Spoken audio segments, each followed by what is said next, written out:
अस्सलाम वालेकुम व्यूअर्स, मैं हूं समीना पाशा। उम्मीद है आप लोग खैरियत से होंगे। व्यूअर्स, कुछ आम खबरें अपडेट्स लेकर इस व्लॉग में आपके सामने हाजिर हैं। जनाब, खबरें बड़ी इंपॉर्टेंट हैं जी, और बड़ी अजीबोगरीब भी। और अब जैसे मैंने आपसे कहा था ना कि अली अमीन की जो कल मुलाकात हुई है, इसकी तफसीलात और इसके असरात आपको आने वाले दिनों में नज़र आएंगे।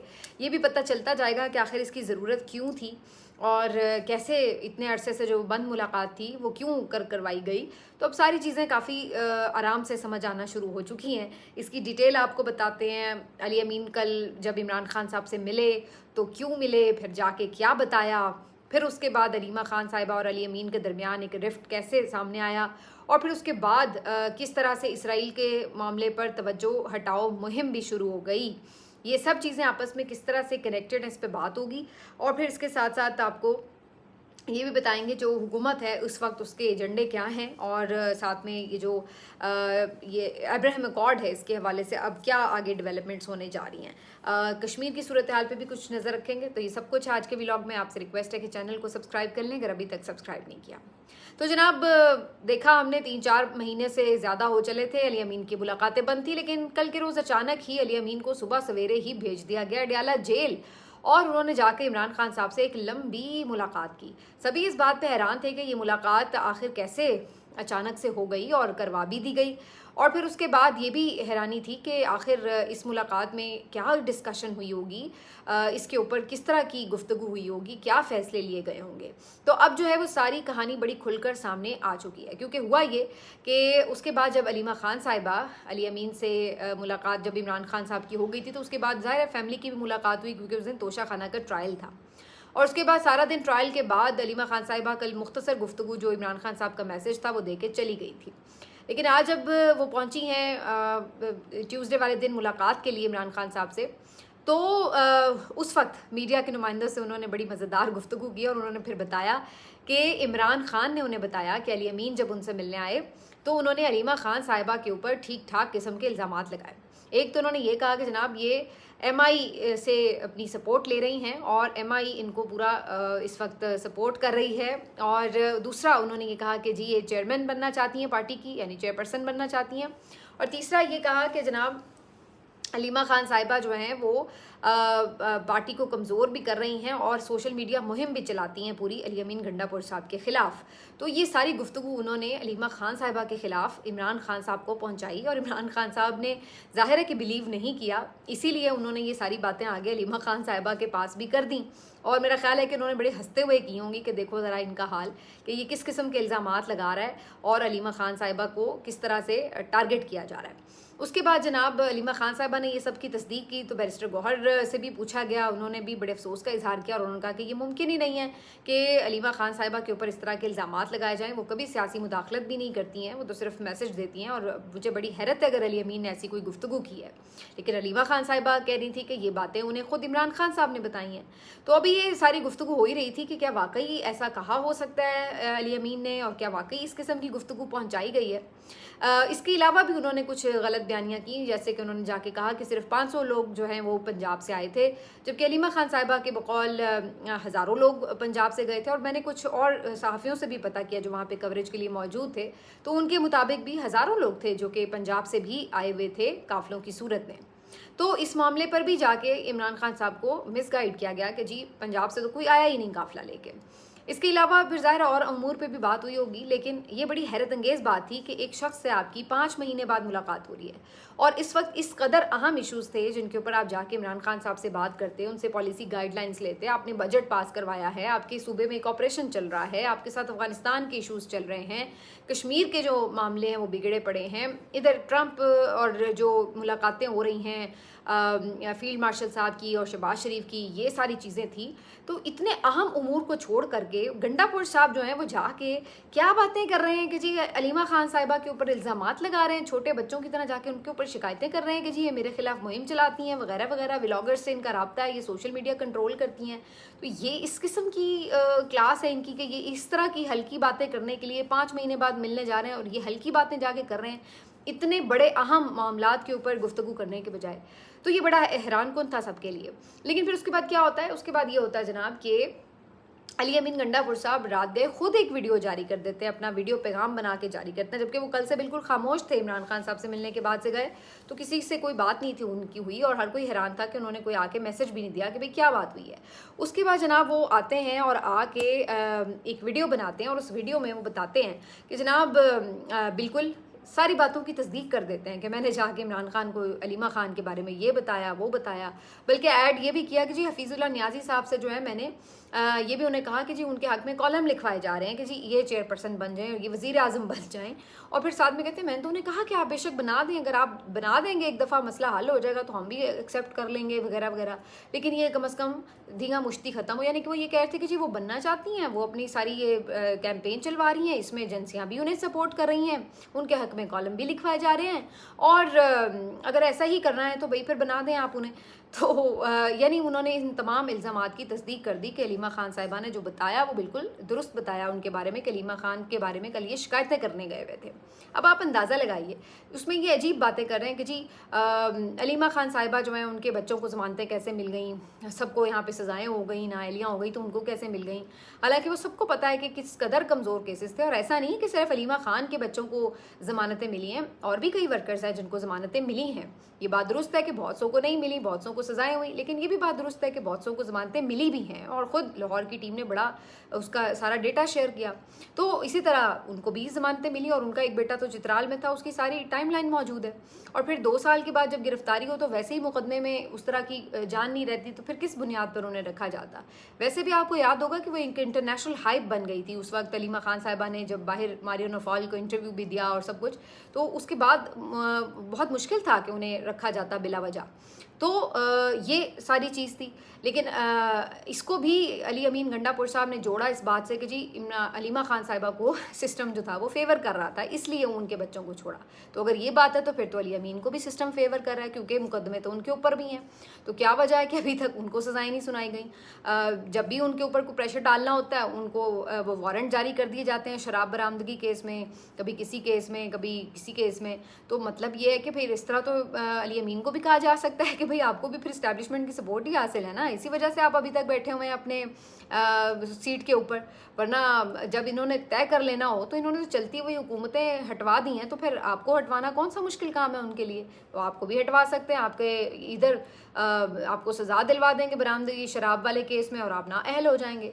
तो इसका मतलब तो यही है कि फिर आपको रखा हुआ है। तो ये कहना कि जी उसको चूँकि फेवर मिल गई, तो ये तो आपके ऊपर भी सवालात आ रहे हैं। और फिर ये कहना है कि जी उनके लिए कॉलम लिख दिए ये वो।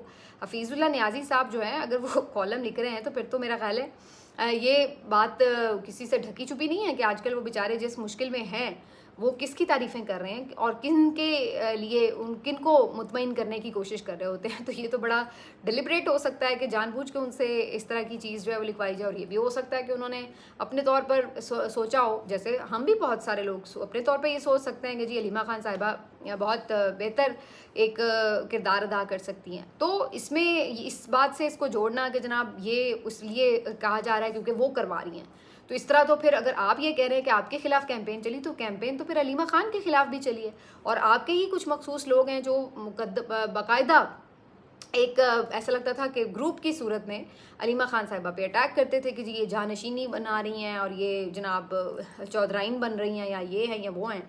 तो भाई फिर अगर कैंपेन आपके खिलाफ हुई तो कैंपेन तो फिर उनके खिलाफ भी हुई, तो फिर ये इल्ज़ाम तो आप पे भी लग सकता है कि आप जानबूझकर उनको ये सब करें। ये सब बातें छोड़ें, सबको पता है कि अलीमा खान साहिबा जो हैं वो इमरान खान साहब के साथ सिंसियर हैं। ये भी सबको पता है कि उनके मैसेज का बोझ वो उठा रही हैं। ये भी सबको पता है कि वो इस वक्त सबको बड़ा खटक रही हैं। और ये भी सबको पता है कि अली अमीन गंडापुर साहब का क्या किरदार है। उन्होंने मुसलसल पिछले 1.5-2 साल में यही साबित किया है कि उन्होंने इमरान खान साहब के अहकामात की उस तरह से बजावरी नहीं की है, और ये पता चला है कि उनके मामलात में हमेशा शुगुक व शुबहात रहे हैं। और अब तो वो खुलकर सामने आ गए हैं कि वो आके अपनी जो यानी बहन है उनकी लीडर की, उसके ऊपर ठीक ठीक सीधे सीधे इल्ज़ामात लगा रहे हैं। उन पे तो ये भी इल्ज़ाम था कि बुशरा बीबी को भी उन्होंने दोबारा जेल में डलवाया ताकि वो कोई तहरीक लीड ना कर सकें। और अब ये भी खबरें आना शुरू हो गई हैं। अभी मैं आज ही सुन रही थी, हसन अयूब कह रहे हैं कि जी अलीमा खान साहिबा को 26 नवंबर के केस में 5-7 साल सज़ा सुना दी जाएगी। तो बहुत से लोग ये अब प्रिडिक्ट कर रहे हैं कि जी अब अलीमा खान साहिबा भी जेल में जाएंगी, क्योंकि जहाँ पे जिसको लगता है कि जी ये कोई तहरीक लीड कर सकता है या इसकी बात पे लोग ट्रस्ट कर रहे हैं, वहीं पर जो है उसके खिलाफ कुछ ना कुछ फैसले आ जाते हैं। तो कहने का मकसद ये है कि ये सब कुछ इस वक्त क्यों हुआ, ये इसलिए इस वक्त सब कुछ हुआ। अब ये कोई अंदाज़ा लगाना मुश्किल नहीं है कि सुबह से शाम तक ये लोग बिल्कुल बैकफुट पर थे, क्योंकि जो इसराइल वाला मामला है इसके ऊपर इन्हें कोई समझ नहीं लग रही थी कि हम किस तरह इस बात को डिफेंड करें, किस तरीके से इसको जस्टिफाई करें। इसके ऊपर इनके पास कहने के लिए कुछ नहीं था। इनके आप देख लें ट्विटर टाइमलाइन पे सारे वजीर इनके कुछ नहीं बोल रहे, चुप करके बैठे हुए। 2-4 इन्होंने तुंगड़े छोड़े हुए हैं जो आके इमरान खान के वीडियो लगा देते हैं, कुछ और बात कर देते हैं, कोई किसी तरह उसके फ़वाइद गनवा के बताना चाहते हैं कि जी ये हो रहा है और इस तरह की बातें करें। लेकिन जनरली अगर आप ये कहें कि इनके पास कहने के लिए कुछ है तो कुछ भी नहीं है। और इसहाक डार साहब भी आए हैं तो उन्होंने भी आके हमें जज्बाती अंदाज से मरूब करने की कोशिश की, पल्ले उनके भी कुछ नहीं था बात करने के लिए।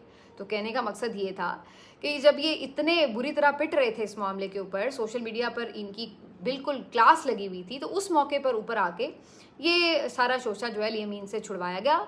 वजह बड़ी साफ़ थी कि सारी तवज्जो है वो PTI वालों की, उन तमाम लोगों की, मीडिया की इस बात पे मरकूज़ हो जाए। आज भी सारे टॉक शोज सारे इस बात पे बैठ के बहस कर रहे होंगे कि जी अली अमीन ने ये कह दिया, अलीमा ने ये कह दिया, ये PTI डिवाइड हो गई, PTI ये हो गया। और जो मेन मसला, जो असल इस वक्त का आज की हेडलाइन है, उसके ऊपर बात ना हो। तो ये एक बिल्कुल तवज्जो हटाओ मुहिम थी जिसमें बाकायदा अली अमीन गंडापुर साहब को इस्तेमाल किया गया इस तरीके से। वरना 5 महीने बाद जाके आप अपने लीडर से मिलते हैं तो आप ये बातें नहीं कर रहे होते कि जी अलीमा ने ये कह दिया तो उसने वो मुझे कह दिया, मेरे खिलाफ फलां व्लॉगर ने व्लॉग कर दिया। ये कौन सी बातें करने वाली जो आप जाके अपने लीडर से कर रहे हैं। तो ये असल बात अब बड़ी खुल के सामने आ गई है। और उसके बाद इस सारे मामले के अलावा भी आप देखिए कि जो इमरान खान साहब की मुंतकिली की बातें होना शुरू हो गई थी कि जो उन्हें दूसरी जेल में मुंतकिल कर दिया जाएगा, और यानी बहुत सारी ऐसी चीज़ें जो ड्रैग करें बस इधर उधर मामलात को, उसके ऊपर जो है वो चीज़ें शुरू हो गई। और जो असल कहानी थी, जो गेम डाली जा रही थी, उसके ऊपर जो है वो चाह रहे थे कि बात ना हो। तो ये बिल्कुल एक सिंपल सी बात है, क्योंकि अब इसके ऊपर चीज़ें जो हैं वो सामने आना शुरू हो गई हैं, तनकीद बहुत हो रही। मौलाना फजल रहमान साहब ने भी आज शाम को एक प्रेस कॉन्फ्रेंस की, उन्होंने भी तगड़ी बातें की हैं। अब मुझे नहीं पता वो इसके ऊपर कितना स्टैंड लेंगे और कोई एहतजाज करेंगे, क्या करेंगे, लेकिन उन बातें उन्होंने बड़ी सीधी सीधी की हैं। उन्होंने साफ कहा है कि जी हम किसी सूरत इसराइल को तस्लीम नहीं करेंगे, कोई ये वाला जो हल है इब्राहिम अकॉर्ड वाला, ये काबिल कबूल नहीं है, और जिसमें फ़लस्तीन को आपने बिल्कुल साइडलाइन करके और जो इसराइल के हक़ में बज़ाहिर सारा मुआहदा है उसको नहीं एक्सेप्ट किया जा सकता। तो उन्होंने सीधी सीधी उसके ऊपर बातें की हैं। इसी तरह बाकी भी सोशल मीडिया पर यही बातें आ रही है। अब तो ये भी कहा जा रहा है कि जी इन्होंने और मुआहदे में तरमीम कर ली हुई हैं, और जो चीज़ें जो पहले इनको अरब ममालिक को कही भी गई थी कि अच्छा जी हम फ़लस्तीन को एक रियासत तस्लीम कर लेंगे, और ये अब वो भी आहिस्ता आहिस्ता वो बातों से सारे फिरते चले जा रहे हैं। और वो फिरना ही है उन्होंने, मतलब नेतन्याहू वगैरह, इन लोगों को ट्रस्ट तो नहीं किया जा सकता कि आज ये कह रहे हैं कि जी हम अगर ये मान भी लें, वैसे तो वो माने ही नहीं मुँह से, अगर मान भी लें कि जी हम ये तस्लीम कर लेंगे, फ़लस्तीनी रियासत बना लेंगे, तो क्या आप ख्याल से वाकई ये बनने देंगे? तो ये वो चीज़ें हैं जिसको ट्रस्ट नहीं किया जा सकता। लेकिन पाकिस्तान अब इसके फेवर में आया हुआ है, इसलिए कि इन्हें मोहब्बत चाहिए, अमेरिका की आशीर्वाद चाहिए। तो ये कहते हैं कि जी हम तो बड़े अल्लाह की रज़ा के लिए ये सब कर रहे हैं। ट्रंप का तो मुआहदा है ही बड़ा ज़बरदस्त। यानी मुझे जितनी ये ट्रंप की तारीफ़ें कर रहे थे, मुझे लग रहा था कि पता नहीं अब ट्रंप जो है वो उम्मत मुस्लिमा का कोई नया लीडर बन गया है, जिसको अब सब ने जो है फॉलो करना है कि जी ये हमारे मसाइल का क्या हल निकालता है। तो मतलब है कि एक लिमिट ही होती है। आज मैं देख रही थी जाहिद हुसैन साहब भी एक प्रोग्राम में ये बात कर रहे थे कि भाई खुशामद की भी कोई हद होती है। इतनी भी ना आप खुशामद करें ट्रंप की कि आपको लगे कि जी आप अपनी self respect as a nation खो रहे हैं। तो अब ये इस लेवल पर आए हुए हैं और इनका यही हाल है, इनकी कोई क्लास नहीं है। अब आप ये देखिए कि सिर्फ इस बात को तासुर को बनाने के लिए एक और ये गेम चल रहे हैं आजकल। ये बाहर अपने आप को बड़ा मकबूल दिखाना चाहते हैं, ये बताना चाहते हैं कि जी हमें बड़ी मकबूलियत हासिल हो गई है सारी यहाँ पर। असल वजह ये कि सबको देखें पता तो है कि ये आए कैसे, ये कोई ढकी छुपी बात नहीं। अगर आप ये समझ रहे हैं कि दुनिया को नहीं पता कि जी ये किस तरह आए हैं, तो ये गलत बात है। सारी दुनिया को बड़े अच्छे से पता है कि ये जाली हुकूमत है और इन्होंने इलेक्शन रिग करके ये सारी बनाई है गवर्नमेंट। अब तो जो इन्होंने यूरोपीय यूनियन की जो कॉमनवेल्थ की जो ये रिपोर्ट थी ना 24 इलेक्शन की, वो भी आ चुकी है सामने। पहले तो वो पब्लिश नहीं कर रहे थे, मिली भगत थी, बहरहाल अब उन्होंने भी पब्लिश कर दिया। उसके बाद तो और हर चीज़ खुल के सामने आ गई कि सारा इलेक्शन रिग कैसे हुआ था। तो कहने का मकसद ये है कि जब आप इस तरह से आए हुए हैं तो फिर आप वहाँ पर अब जाके ये तासुर देने की कोशिश करते हैं कि जनाब जब हमने जंग जीत ली तो हमने ये कर लिया, तो अब हमने मईशत भी संभाल ली, तो हम तो बड़े मुल्क में मकबूल हुए हैं। और उस मकबूलियत को साबित करने के लिए इतने ड्रामे कर रहे हैं, इतने ड्रामे कर रहे हैं कि आपकी सोच नहीं है। मसलन शहबाज शरीफ साहब की ये जो अक़वाम मुत्तहिदा में स्पीच है, ये जो अक़वाम मुत्तहिदा की अपनी वो प्लेटफॉर्म है वेबसाइट का, उसके ऊपर इन्होंने उसको क्या किया उस स्पीच को, क्योंकि इनके तो किसी भी चीज़ के व्यूज़ तो होता ही नहीं है, कोई पसंद करे इनको तो कोई सुने ना बैठ के, तो इन्होंने क्या किया कि उसको स्पॉन्सर कर दिया स्पीच को। अब वो 27-28 मिनट का कंटेंट है जिसको इन्होंने स्पॉन्सर किया है, उसके ठीक ठाक हैवी किस्म के पैसे होते हैं जब स्पॉन्सर करते हैं, यानी आपने उसको एक ऐड की सूरत में बना दिया जो डिफरेंट चैनल्स पे अब ऐड की सूरत में चलेगी। अब जब कोई चीज़ ऐड की सूरत में चलेगी तो ज़ाहिर है उसको ऑटोमेटिकली उसके तो व्यूज़ आते ही हैं। अब कहने का मकसद क्या है कि उस चक्कर में इन्होंने कोई 2 मिलियन के करीब जो हैं वो व्यूज़ हासिल कर लिए हैं, और उसके बाद उसका अब ये प्रोपेगेंडा शुरू हो गया कि जनाब शहबाज शरीफ इतने मकबूल हो गए हैं कि 24-25 घंटों में जी 1 मिलियन से ज़्यादा व्यूज़ हो गए, 48 घंटों में 2 मिलियन व्यूज़ हो गए। लेकिन असल वारदात नहीं बता रहे कि हमने वो स्पीच को ऐड बना के मुख्तलिफ चैनल्स पर चलाया हुआ है, इस वजह से जो है वो आपकी स्पीच जो है वो पैसे देकर आप चलवा रहे हैं और व्यूज़ ले रहे हैं, तो उस की बिना के ऊपर उसके जो व्यूज़ है वो 2 मिलियन पहुंचे। मैं वैसे ये बता दूं इमरान खान के कोई ऐड भी नहीं बनाया था इन्होंने, फिर भी वो 7.5 मिलियन पे व्यूज़ हैं उसके, जो इमरान खान ने अक़वाम मुत्तहिदा में स्पीच की थी। और ये मेरा ख्याल है टॉप 5 या टॉप 10 में से एक स्पीच होगी इमरान खान साहब की जिसको इतना ज़्यादा वॉच किया गया है अक़वाम मुत्तहिदा की जो असम्बली में तकरीरें हुई हैं उनमें से। तो इन्होंने अब ये साबित करने के लिए कि देखें जी हम इतने, और ये फिर इन्होंने चूँकि बाय डिज़ाइन किया था तो उसको इसहाक डार साहब अपनी प्रेस कॉन्फ्रेंस में मेंशन भी कर रहे हैं कि देखें शहबाज शरीफ साहब की तकरीर के कितने व्यूज़ हैं। ये बताने का मकसद क्या था, सिर्फ ये कि ये साबित करें कि देखें हम तो बड़े पॉपुलर हो गए हैं। ये सिर्फ अंदरूनी मुल्क नहीं बल्कि बैरून मुल्क बाहर की कुव्वतों को भी ये साबित करना चाहते हैं कि हम तो बड़े मकबूल हैं। कोई ऐसी बात नहीं, हमने सारा मामला संभाला हुआ है। इसी तरह ये जो मरीम नवाज़ की रोज़ की ड्रामेबाजी है, ये बप्पियाँ जफ्फियाँ और ये सारी जो चीज़ें हैं, ये सारी यही इसी चीज़ को एक जाले तरीके से इस्टेब्लिश करने की कोशिश है, फेक पॉपुलैरिटी को, कि जनाब देखिए हम तो बड़े मकबूल हो गए।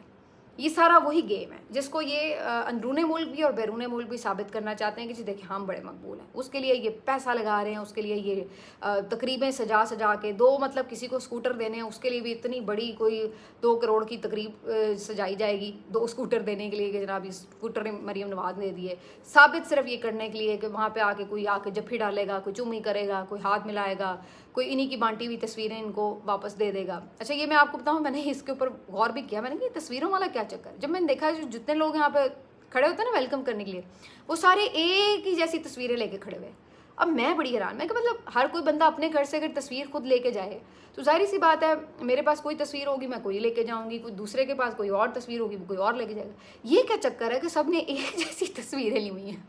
तो वो चक्कर बड़ा ज़ाफ है कि जब आप एक ड्रामा करते हैं ना तो उसमें फिर आप ऑडियंस में जब सबको खड़ा करते हैं फिर आप कहते हैं ये सबको तस्वीरें बांट दो, फिर चलो जी अब आप आएंगी, फिर आप सबसे तस्वीरें वो रिसीव करेंगी और फिर आगे यही तस्वीरें जो है किसी और शूटिंग में इस्तेमाल हो जाएंगी। तो वो इस वजह से सबके पास एक जैसी तस्वीरें वगैरह थी जो इन्होंने मेरा ख्याल है खुद ही उन्हें फराहम की हुई थी। तो बहरहाल कहने का मकसद ये कि ये इस तरह की चीज़ें जो हैं वो करते हैं और ये सब करने का एक मकसद है, ये हमें नहीं कि शौक में करें, इसका मकसद है। मकसद यही है कि ये इस्टेब्लिश कर सकेंगे जनाब देखिए जी हम तो मकबूल हैं, बेशक कॉमनवेल्थ की जितनी मर्जी रिपोर्ट जो मर्जी कहती फिरे, लेकिन असल कहानी वही है कि ये सब चीज़ें करने का मकसद ये था कि इन्होंने इसराइल को तस्लीम करना है। तो आज इनके बहुत सारे लोग खुद मान रहे हैं, जावेद चौधरी साहब मान रहे थे, शमा जुनेजो मान रही थी और कितने लोगों ने खुद मुँह से कहा कि जी आगे जाके आपको इसराइल को तस्लीम करना ही करना है। तो जब आप अब्राहम अकॉर्ड को साइन करते हैं तो उसका मतलब क्या है, उसका मतलब ये है कि आप तस्लीम कर रहे हैं। अब उसकी आप जितनी मर्जी मतलब एक्सप्लेनेशंस दें या ये, लेकिन आप कर तो यही रहे हैं ना।